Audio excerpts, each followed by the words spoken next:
Hey gang, Todd here with Sunny, and we are looking at the halfway point of Mandalorian this season, in which we get some things tied up and some new things come up that will play out for the rest of the season.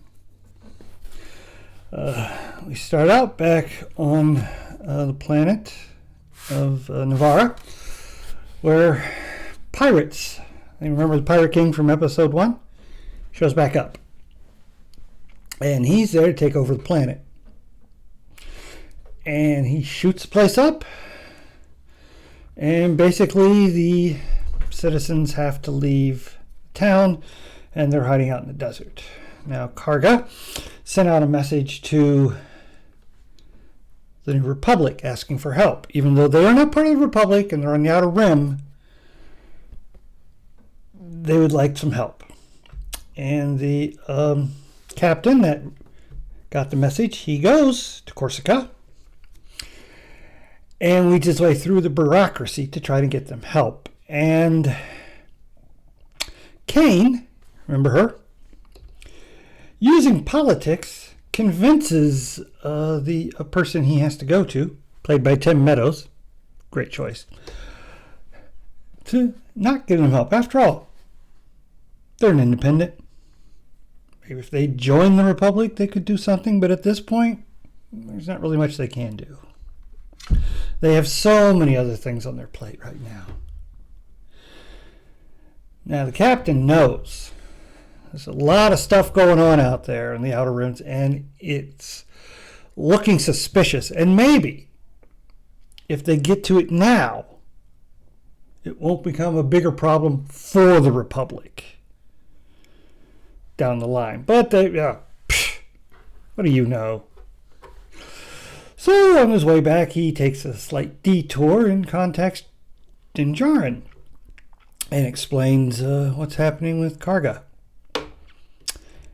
And Karga had offered land to the Mandalorians if they wanted to come and, settle and help defend the planet.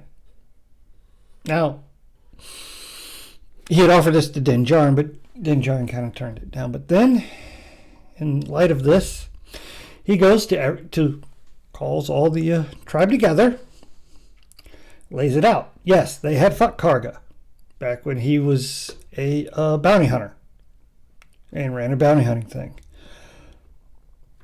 and was on the side of, not so nice people. But Din Djarin owes him one. He risked his life to save his and Grogu's.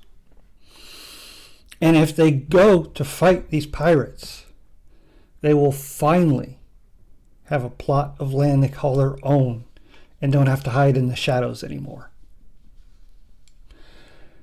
And it doesn't look like it's going to work until the father of the boy they had rescued last episode steps forward and gives a rallying cry of this is for the way, this is the way, we must do, basically he convinces the hesitant ones. So they plan their big battle plan, which involves a lot of diversion. And basically, Din Djarin attacks the main ship where the pirate captain is, and draws him away from the city, the main city.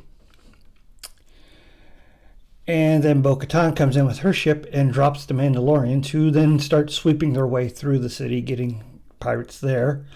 Then goes and joins Din Djarin to take on the fighters from the pirate ship and the ship itself.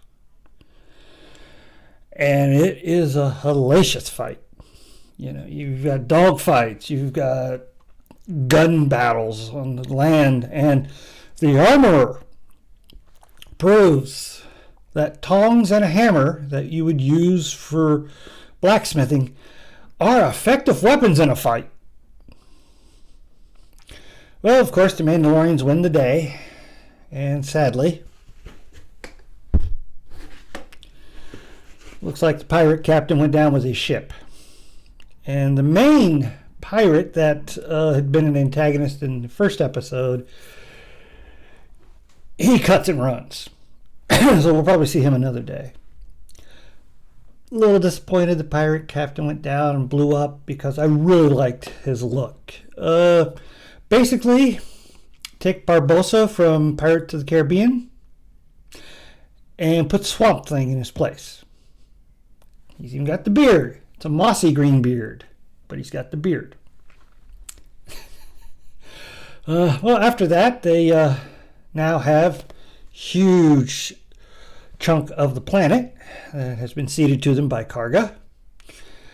And it's here the armorer comes up with an interesting thought.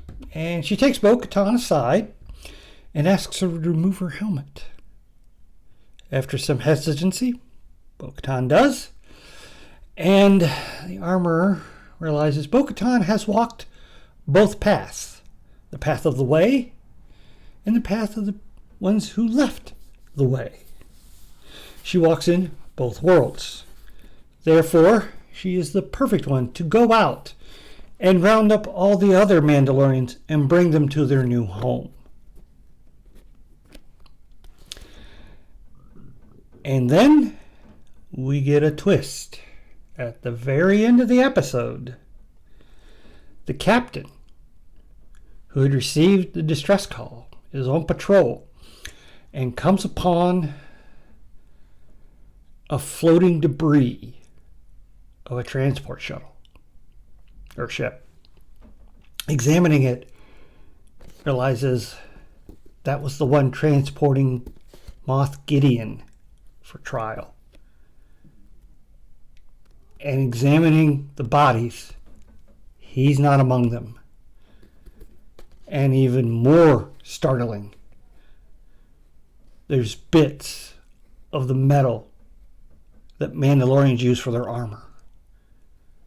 Some Mandalorians must have rescued Moff Gideon. Rescued? Or taken him to give their own justice. We don't know. But that looks like the direction that the rest of the season's going to go. You're going to be collecting Mandalorians, and you're going to be looking through Mandalorians to find out what happened to Moff Gideon. And I'm wondering if Kane is involved in any of this.